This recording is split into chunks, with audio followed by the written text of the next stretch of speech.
Chapter 38. The drive to Las Vegas from Sonora may have been long, but the time spent with his best friend was more than worth it. It was always amazing to both Jason and Mickey, respectively, that no matter how long they had been married, they always had so much to talk about. When it was time to be quiet in the car, that was all right too. Neither of them felt they had to talk and carry the conversation forward.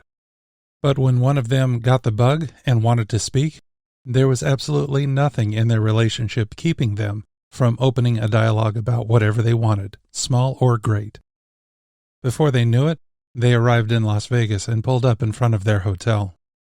The Luxor was a really interesting edifice. Built in the shape of a pyramid, the hotel was 30 stories tall and completely hollow inside. This may not seem that unusual, but how do you build an elevator in a hollow pyramid? Neither Jason nor Mickey had thought about it until they checked in and walked to one of the elevators in the corner. They weren't called elevators, they were called inclinators.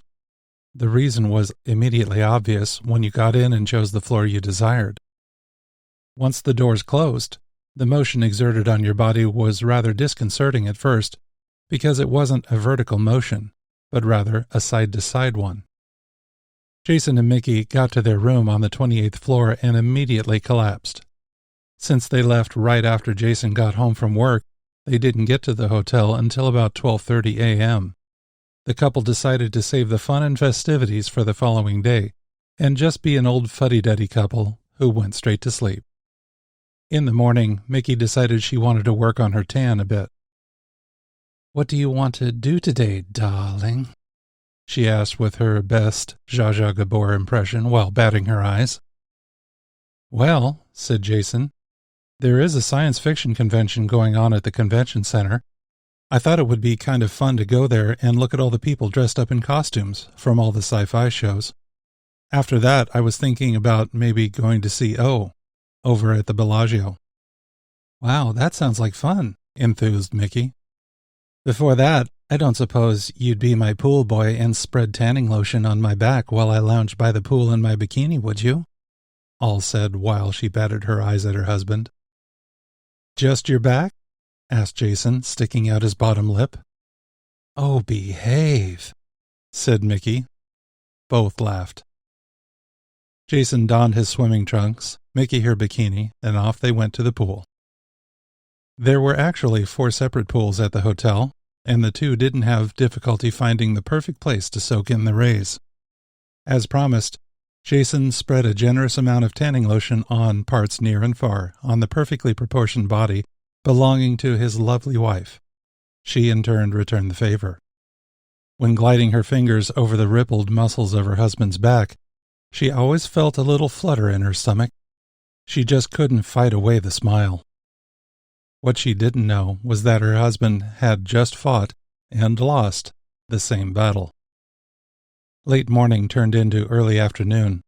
It was either hunger pangs or getting overheated that roused them from their sun-induced slumber. Regardless, they mutually decided to go back to the room, get cleaned up, then go hit the sci-fi convention scene. They decided to walk the 6 miles to the convention center. It was nothing to them considering they regularly covered a 10-mile run every morning in their workouts. Additionally, there were plenty of sights and sounds, which would be interesting. By the time they got to the arena, the convention was in full swing and just as entertaining as they expected. They saw at least 5 Incredible Hulks, 3 dozen members of the Star Trek Starfleet, and an unknown number of Star Wars characters. Aside from the convention delegates, there were innumerable booths holding every possible kind of item known to man and alien alike. You could buy a lightsaber in one booth, then right next to it visit with the writers of popular television shows. It was the latter that eventually caught Jason's attention. When just starting college, one of his favorite shows was Quantum Leap, so he drugged Mickey over to the booth. Jason patiently waited on the side, but after overhearing a conversation, he realized the person speaking in the booth was a writer who used to work on the show. After completing his other conversation, the writer turned his attention to Jason. "Hello there. How are you?" said the writer. "I'm great," said Jason. "So, you're a writer who worked on the show?" "Yes, I am. Did you like it?"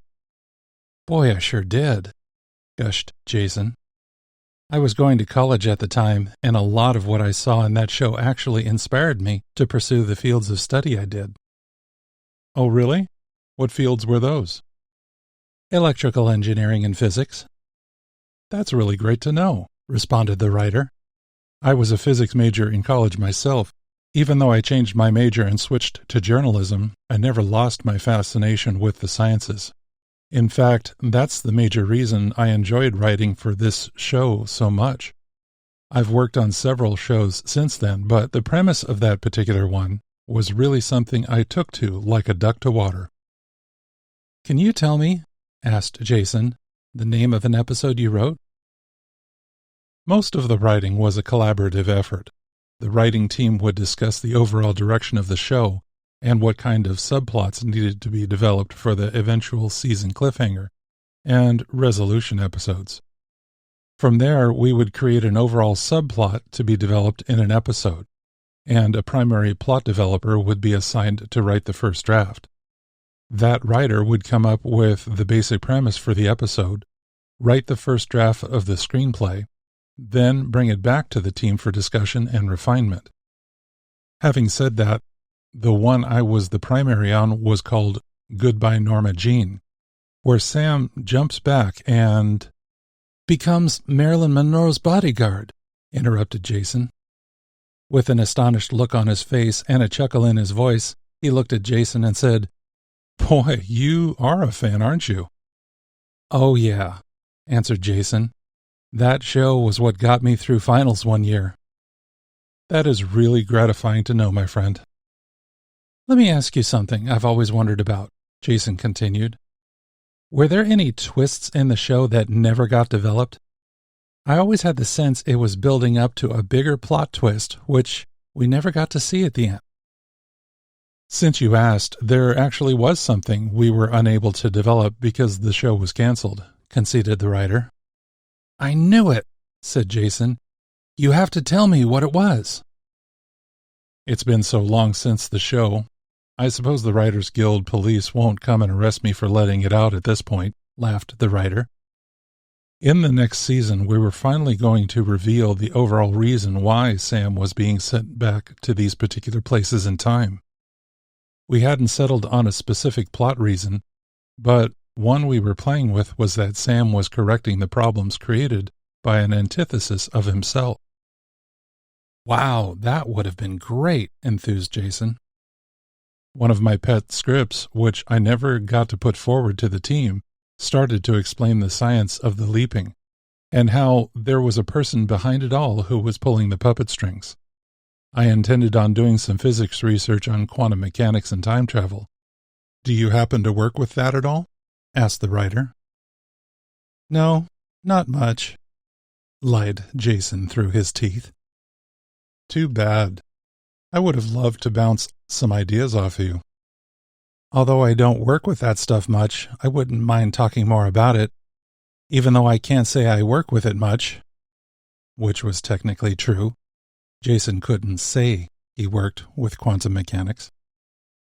"It's still a favorite field of study for me recreationally, and I'd love to spend some time discussing some ideas with you."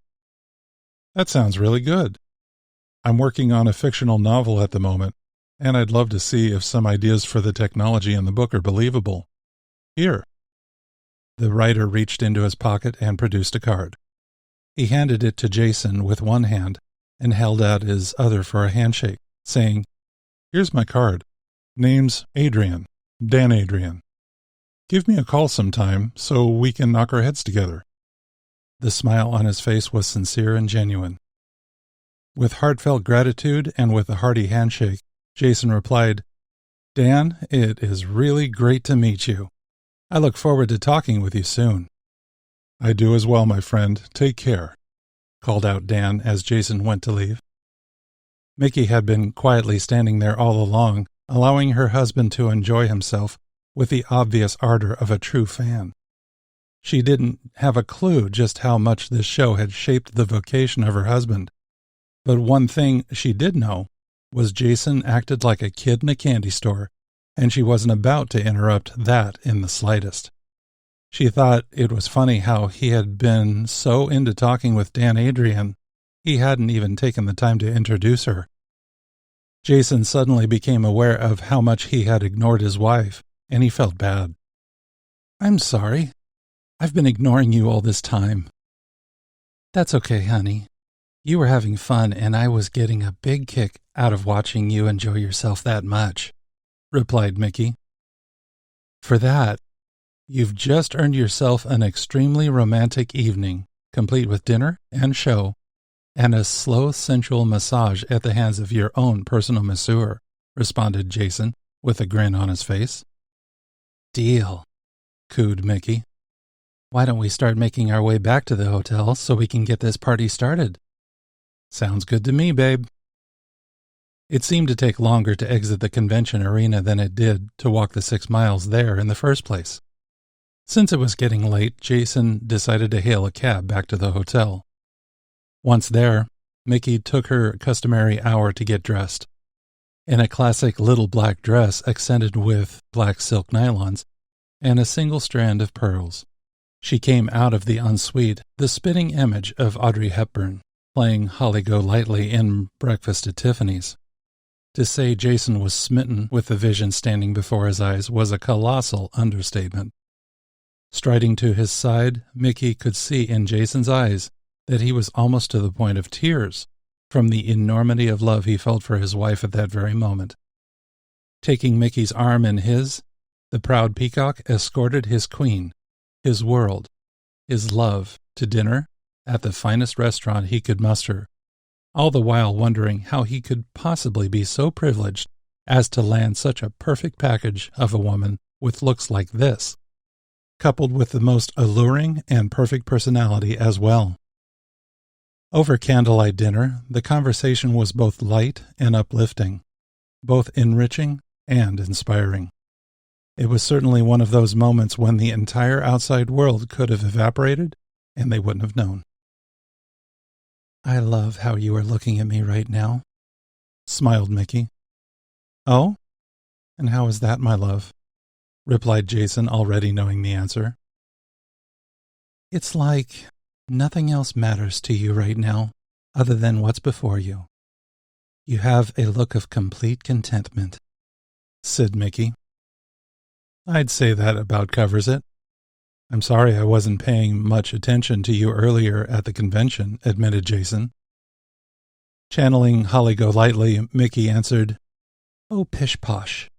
You aren't the only one who enjoys seeing their beloved enjoying themselves." Jason smiled at Mickey and fell microscopically deeper in love with her, if that was even possible. "Actually, I do have a question about all that," Mickey continued. "One of the things he said there got me thinking. He wanted to talk about physics and time travel. Do you know anything about that stuff?" "Well, physics is kind of a little pet subject of mine. When I was in college, I took a couple of courses in it." This was technically true. He had taken a couple of courses, a couple of dozen. "Okay. Then I have a little question. What does quantum mechanics have to do with time travel?" asked Mickey. "Keep in mind, I don't know much about this, but from what I remember, it has something to do with alternate dimensions and whether time is a fluid thing.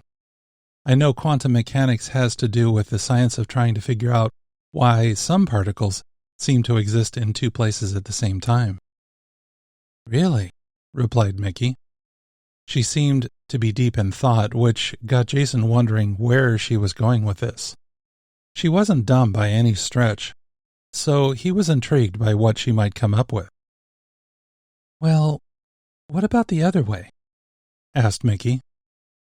"What other way?" "Well, is it possible something can exist in two times at the same place?" asked Mickey innocently. Jason just stared at her, dumbfounded. What she didn't realize, what she couldn't have known, was how much this one little question rocked Jason's world. She did it again, he thought to himself. Suddenly, Jason had an idea about why the experiment the other day had failed, and how maybe something else may have actually gone very right. "I love you," was all Jason could say. Later that night, Jason made sure Mickey knew just how appreciative he was. Hey, fellow Galimarians, this is Dan Adrian, and I just wanted to say thank you for listening to my book. If you can, please click like down below because it really helps me bring these videos to you and lets me know what you like. Also, if you haven't already, please subscribe and click on the bell so that you'll get notified when I release more chapters. If you have any questions about this or any other of my books, or if you want to know more about what it takes to write a novel like this one, please make sure you leave your question in the comments below. Thanks again. I'll see you soon.